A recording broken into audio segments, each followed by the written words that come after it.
Fertility Podcast has been sharing expert content and patient stories now for a whole decade. If this is your first listen, welcome. My name is Natalie Silverman and I launched the podcast once pregnant after ICSI treatment as I wanted to use my broadcasting background to lessen the taboo on this difficult topic. Whilst I spent the first year being anonymous, as my audience grew, so did I. And once I put my name to the pod, everything changed. Since then, I've continued to work in the patient advocacy space, and the Fertility Podcast has gone from strength to strength, so we thank you for your support. Kate joined me as co-host in 2019, and whilst I've loved every minute of making this for you, I love even more that you now have Kate at the helm as your host. Kate is an independent fertility nurse consultant, and you couldn't be in safer hands. I'm currently spending my days working hard with Fertility Matters at Work to help the workplace become more fertility friendly. For those of us trying to manage our jobs alongside trying to become parents, we're dedicated to helping you feel less alone. And if the Fertility Podcast has helped you in any way, please do take a moment once you've listened to hit the follow or subscribe button, and if you want to leave us a review, that would be amazing. Help us celebrate the 10th anniversary of the Fertility Podcast in style. Enjoy the show. Do you really understand embryo grading and what this means for you? Hello, so we're back. We're back with a brand new series, and gosh, we got some amazing episodes lined up. So in this series, you're going to be hearing some real life stories about ectopic pregnancy. You're going to hear some fertility diet FAQs from my favorite dietitian. You're going to be understanding a little bit more about genetic testing, because a bit like embryo grading, that's another area that is difficult to understand. I'm going to be sharing my top tip fertility FAQs and much more. So stay tuned. This next series is a brilliant one. So I'm super excited. But I'm actually really super excited about kicking off this series with today's episode. And I'm joined by a colleague and friend of the podcast, Lucy Lines. And Lucy has appeared on the podcast before, so we'll link that episode for you. But today she is going to be telling us all about how to grade your embryos. And if you've not come across Lucy before, then let me tell you a little bit about her. She is an independent embryologist, having worked in embryology for many years in Australia. And she's also a fertility educator. She's passionate about educating people on fertility. And she's also an IVF patient advocate. So she's got a pretty busy job. And I have to say, she is my go-to person if I have a question about embryology. So I really trust her advice. So I think you're going to love this episode. And this episode is for you if you're embarking on IVF or currently going through and you want to understand a little bit more about embryology and about how your embryologist grades your embryos, because this is super important. So she really gives us some great insights. So without further ado, let's bring Lucy in. Hi, Lucy. Welcome to the Fertility Podcast. Thank you so much for having me again, Kate. It's always a pleasure to be here. Well, it's lovely to have you back because it's, a little while now since we last spoke to you on the podcast? I think it might have been 2020. Wow. I think it was 2020 when we chatted last time. Well remembered. I know I do remember it was quite a long time ago, but it's great to have you back. And I've got you back this time because I really want to talk to you about embryo grading, because I think it's a subject that a lot of people, when they're going through IVF and perhaps for the first time, are kind of thinking, I'm not really sure what happens here. What does this grading mean for me? And how do you then decide which embryo is the best and which one to pop back? So that's kind of what we want to talk about. So let's dive straight in with, first of all, how do you go about grading an embryo? It depends what age the embryo is that you're grading. So if you're looking at a day 3 embryo, on day 3 or day 2 or day 3, then the embryos at that point have like really clear and obvious cells. So you can easily count the cells. So when I talk about days of embryos, I'm talking about the number of days after the egg collection. So egg collection's day 0. Day 1 is when we find out if the eggs have fertilized or not.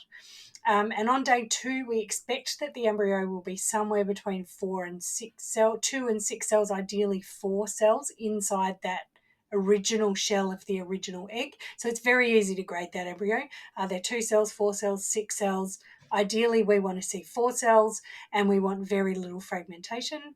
On day 3, again, we've still got those individual cells, so it's really easy to grade day 3 embryos as well, because we're expecting to see somewhere between 6 and 10 cells, ideally 8. And again, that fragmentation. So we don't want to see too many little fragments inside the embryo. But once we get to day 4 and day 5 and day 6, it gets much harder to grade those embryos or to score them or judge them on how they look. Day 4 especially is very, very hard to grade an embryo, and most clinics won't grade embryos or transfer embryos on day 4 because they're just a big mush of cells. All of those cells squish together and form what's called a morula, and it's very hard to make any kind of judgment call about a morula. But after that, what happens is a little cavity forms inside that clump of cells, and they start to differentiate into 2 distinct cell types. So we get the trophectoderm cells that push out to the outside of the shell of the original egg, and the inner cell mass cells that sit in the middle, as a big lump in the middle. And the inner cell mass cells go on to create the baby.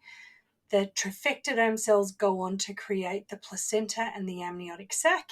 And so when we're grading those embryos, we want to have a look and make sure that there are, firstly, enough cells in the trophectoderm, then there are enough cells in the inner cell mass, and that the cells look kind of plump and juicy and nice, not dried out and gross, kind of, if that makes any kind of sense.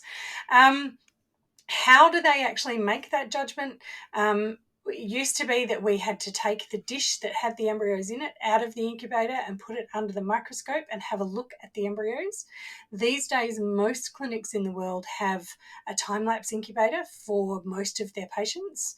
And so it's really easy to look at those embryos because the computer's watching them all the time and taking photos of them at various time points. So the embryologist can look at that series of photographs, which becomes a video when you pull it together, and easily see without disturbing the embryo. Hello, it's Natalie, the original host of the Fertility Podcast, here to thank Bud Nutrition for sponsoring this episode of the Fertility Podcast. Now, Bud's vegan omega-3 capsules are rich in fatty acids, DHA and EPA. And because the omega-3 is extracted directly from a natural and sustainable algae source and bypasses fish in the process, it means their omega is free from ocean contaminants, and it doesn't impact on our delicate marine ecosystem or contribute to the problem of overfishing. Plus, with the help of an innovative zesty lemon scent sachet to keep them fresh, there is no fishy aftertaste. And did you know DHA and EPA supports brain, heart, eye and joint health, which is really important during conception? So to find out more, visit budfertility.com, and if you use the code FP20, the lovely team at Bud have given you a 20% discount off your order. So I know that embryology is a really skilled job, and you're highly qualified. Is it quite subjective when you're, can one embryologist look at an embryo and maybe come to a different opinion to the next embryologist? Yes, definitely. So that is definitely an issue, and it's something that's very much involved in our training. So the rule of thumb is that it takes 2 years to train an embryologist and 5 years before they're any good. Wow. And the reason for that extra 3 years is because of that subjective nature. Can you pull an embryo out of the incubator and have a look at it and just know what its grade is without having to look at it for too long? And can you, and I mean, those more superstitious ones among us want to call it a gut feeling. Obviously, we're scientists. We can't really do that. But there are lots of checks and balances as well. So when you're in training, a more senior embryologist will always double grade the embryo with you. So you do your embryo grading on a microscope that has a camera on it, and someone else is looking at what you're looking at up on a screen. Right, got you. And you two of you are making the judgment call.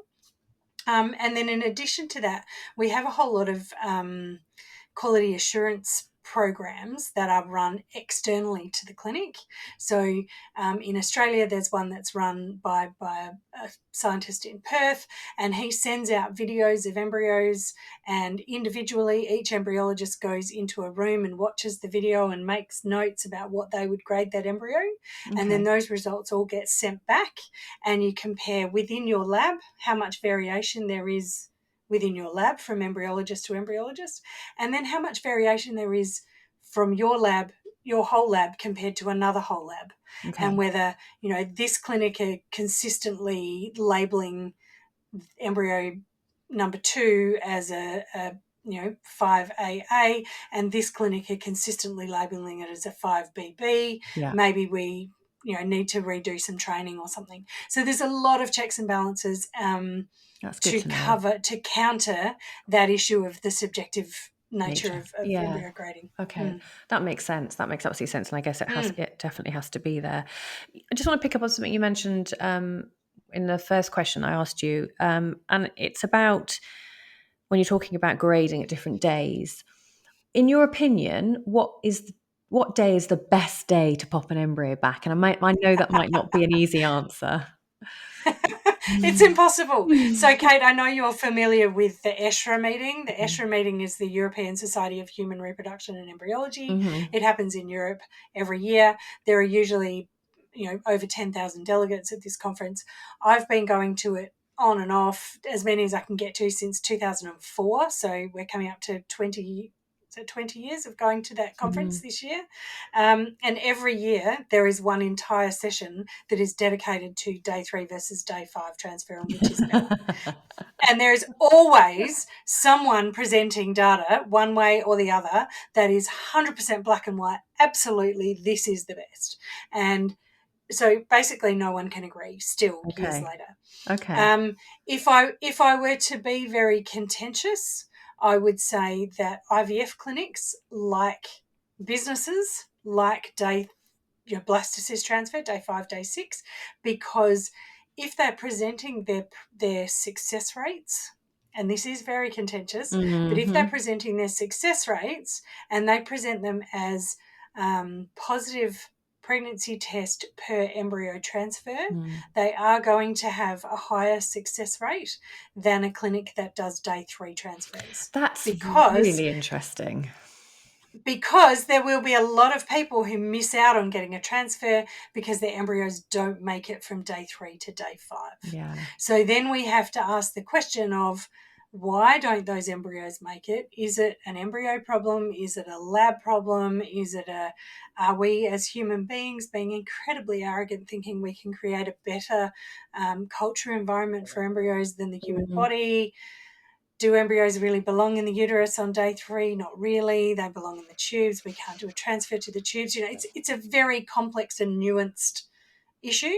Yeah, and that's which Sorry, I was going to say that. I think it has to be taken on a case-by-case basis. Yeah, and that's really interesting when you say that, because when you're looking at success rates for clinics, I always tell my patients to look at live birth rates as opposed to positive pregnancy tests, or whatever, because that is the most important one to look at, isn't it? It's how many people go home with a baby at the end of their treatment. An extra point on that is, look at live birth rate per cycle started, not per embryo transfer. Yeah. How many people who started a cycle actually ended up with a baby? Absolutely. And the other really confounding thing about using, and I'm digressing a little bit, no, this is good. Using success rates as a marker for choosing a clinic can be very fraught, because if you go to a clinic that, it does fit into the embryo grading thing. Embryo grading is a scale that we give embryos based on how they look. And explain that scale. Can you explain that scale for us, Lucy? So, it might be, they get an A, B, C, or D for the trophectoderm cells. They get an A, B, C, or D for the inner cell mass cells, and they get a number for how expanded they are. Okay, so that makes sense. 5 AA is 5 means quite well expanded. AA, that's going to be a good looking embryo. A 3cc is going to be a lower grade embryo. So, that's going to sit down here on the scale. So if you go to a clinic all clinics will set a threshold below which they won't transfer embryos. And is that So different? They'll say, is that different? Yeah. It's up to the clinic to decide what they want to do. So if I think back to the years when we were consistently doing day 3 transfers, we wouldn't transfer an embryo if there were less than 5 cells on day 3. That was just the threshold. So if there were only 4 cells on day 3, that person's cycle was cancelled. They didn't get a transfer. Because we knew that embryos that were not up to the 5 cells had a much lower chance of creating a pregnancy. But when you get to blastocyst grading, the look of the embryo, what the embryo looks like, is loosely correlated to how likely it is to create a pregnancy, yes. It's not very well correlated to the genetic status of the embryo. Pretty embryos are not always genetically normal, and ugly embryos are not always genetically abnormal. So if we, as a clinic, if I put my business hat on for a minute and I say we consistently get more pregnancies from 5AA pregnancies 5AA embryos than we do 4BB embryos, and they're much better than 3CC embryos, so we're not transferring anything with a C in it, then we know that if we only transfer embryos that have Bs and As, our success rate is going to sit above this threshold. Okay, right? So again, that's where the business commercial head of a clinic might come into play.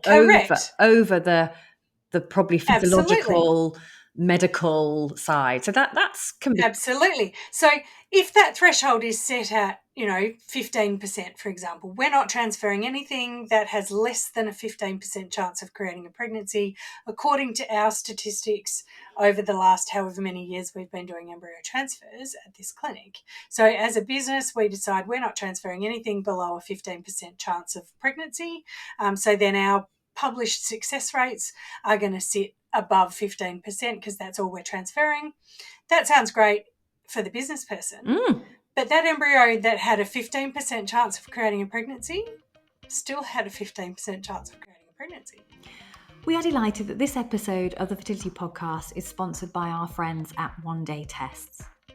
Whether you're thinking about starting a family or are already trying to conceive, getting a blood test can be a really powerful tool to support you on your fertility journey. And let's face it, we all know that it's a journey that could be fraught with challenges and uncertainty. However, doing a blood test is really straightforward and everything you need is in the box. I've just done one and it's so simple. You press the lancet firmly down on your fingertip and gently massage your finger to allow the drops of blood to collect in the collection tube. Then you pop it back in the post. It's so simple. And getting a blood test done with One Day Tests can really help shed a light on things that can affect your fertility, such as your egg reserve levels, hormone imbalances, and other possible issues, for example, PCOS. More importantly, fertility blood tests can give you the insight to what you need and can empower you to take the most impactful next steps in your fertility journey. It will really help you take the guesswork out. One Day Tests offer a large range of fertility-related blood tests for both men and women at really affordable prices. It's super flexible and can customise your test and have it done at one of their 9 clinic locations. Or if you're far away, don't worry, you can do it in the comfort of your own home using their home testing kits. Results are returned quickly with an easy to understand description, which you can access online and download to share with your healthcare practitioner. So to find out more, visit onedaytests.com, and you as a podcast listener can get a 10% discount by entering the code TFP10. So thank you to One Day Tests. They're really giving you the power to manage your health and your fertility. So can I ask then, so I've got 2 questions. So can a patient say, do you know what, I don't care about your statistics and I don't care about what your regulations are within your individual clinic, I want that embryo put back in? So that's first question is, can they say, I want that, that's my embryo, that's my genetic material, can I have that put back in? Yeah. So I definitely coach my client. Sorry, did you want me to answer that one or wait for the second one? Yeah, so because it's the same kind of thing. So second question then is, if a embryo is graded lower, so say it's a 3cc or whatever, let me just pluck that out of the sky, is it worth putting that embryo back with that 15% chance? So two questions. So one Two is, can questions. they Yep. insist? Two, is it worth doing? So I generally, I hate using the word coach, but encourage my clients to ask how far below your clinic threshold is that embryo that you have deemed is not suitable, because that alerts the embryologist to the fact that you know that they have a threshold. Okay. Secondly, is there something, okay, thank you, I understand the risks associated with having that embryo transferred. Thank you for explaining those to me. Please, is there something I can sign to say that I'm prepared to accept that risk and still have that embryo transferred? Because even though you deem it to only have a 5 or 10 or 15% chance of creating a pregnancy, if you throw it in the bin, it has 0% chance of creating a pregnancy. So then, to answer your second question, it comes down to where the patient sits. If that patient has had 7 embryo transfers already and they've had 5 miscarriages, and they might say, I am not prepared to have an embryo transferred unless it has at least a 40% chance of creating a pregnancy, right? I don't want it. That's up to you. But if you are like, hell no, are you throwing any of my embryos in the bin? I want all of them to have a chance. The clinic may say, this embryo, maybe you've got 3 embryos and you've got a 5AA and a 4BB and a 3CC. And they'll say, we'll transfer the 5AA, we'll keep the 4BB overnight and see what it does. And we're going to, we'll keep the 3CC, but we don't think that's going to do anything. What I would encourage you to do at that point is to say, please freeze the 5AA so I have something for later. Transfer the 4BB as a 4BB, or even the 3CC. Transfer that now on the back of this fresh cycle, and keep a look on the 4BB, and maybe I'll have 2 in the freezer. Because on the back of a fresh cycle, maybe you're feeling full of hormones and maybe it's not the best time to have a transfer anyway, but that 3CC would have been in the bin otherwise. So let's just transfer it and see what happens, and at least I've got the 5AA in the freezer for next time. Great. That's great advice. Thank you. A brilliant answer to my question. And it sounds like your dog agrees as well.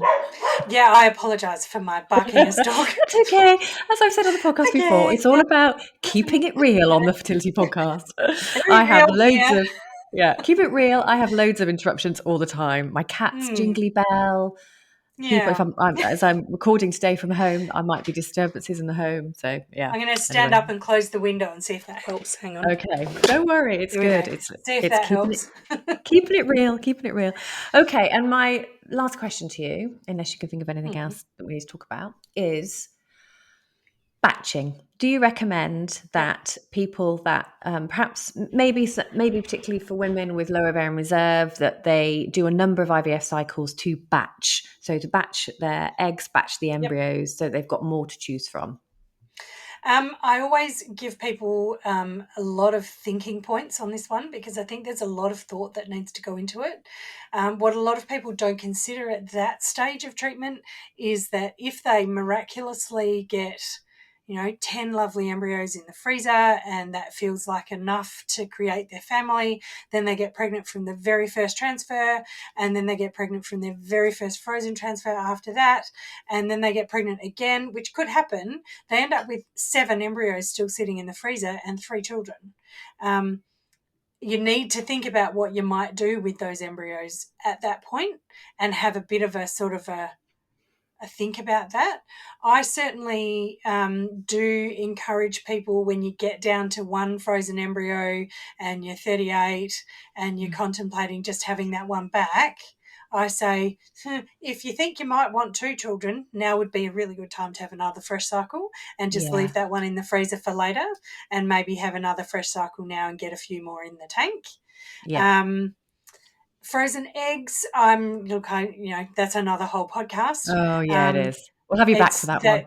Yeah, no, that's a different ball game. But batching embryos, yes, a lot of things to take into account, a lot of things to think about. Her age, her AMH, the stability of the relationship, what you might do if you do end up with lots of embryos in the freezer and you've completed your Mm, family. mm, Have you considered any of that stuff? mm. Speak to a psychologist and get some real input on that before you batch too many more than 5. Yeah, good. That's a good point. And definitely another subject for another time is what you do when it comes to making the decision to stop and you've got Yeah. these embryos in the freezer. And I know we, good few years ago now, Natalie and I did a episode about that very decision for Mm. Natalie, and how Yeah. she made that decision. And it's a tough one. But anyway, that's a It's an subject for another impossible day. one. It's really Mm, hard. And, I talk to a lot of people about it, and it comes up in the media quite regularly as well. mm, mm, Um, it's tricky. And to just touch on the egg freezing thing for a minute, people with less than 10% of people ever come back and use their frozen eggs. So mm. depending on how many eggs you have in the freezer, there's a risk that you may be approached in the future with an IVF clinic saying, hey, you know what, we'll reimburse the cost of freezing those eggs if you donate them to this couple over here. So, Wow. you get the 10 grand back that it cost you to freeze them and you Mm. donate all your eggs. Now, I don't know how you feel about that. It doesn't feel like, it feels a bit icky to me, but, It's a very personal decision, I guess, isn't it? maybe But I'm a maybe, bit old school. Yeah.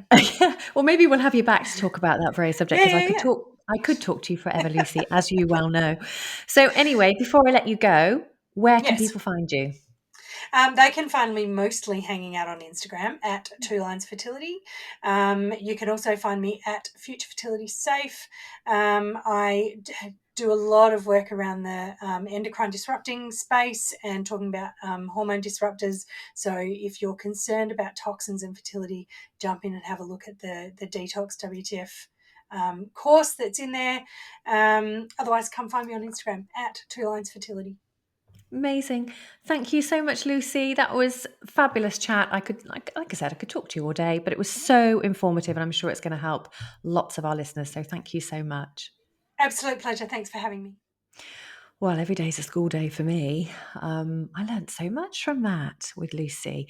And the biggest thing, I think, was when she's talking about asking the fertility clinic how far below their threshold would they grade the embryo, which I thought was really interesting because that's probably a question that we don't think to ask. And how many embryos are, as Lucy puts it, being thrown in the bin that are below the threshold for their clinic, but actually could become viable pregnancies and babies.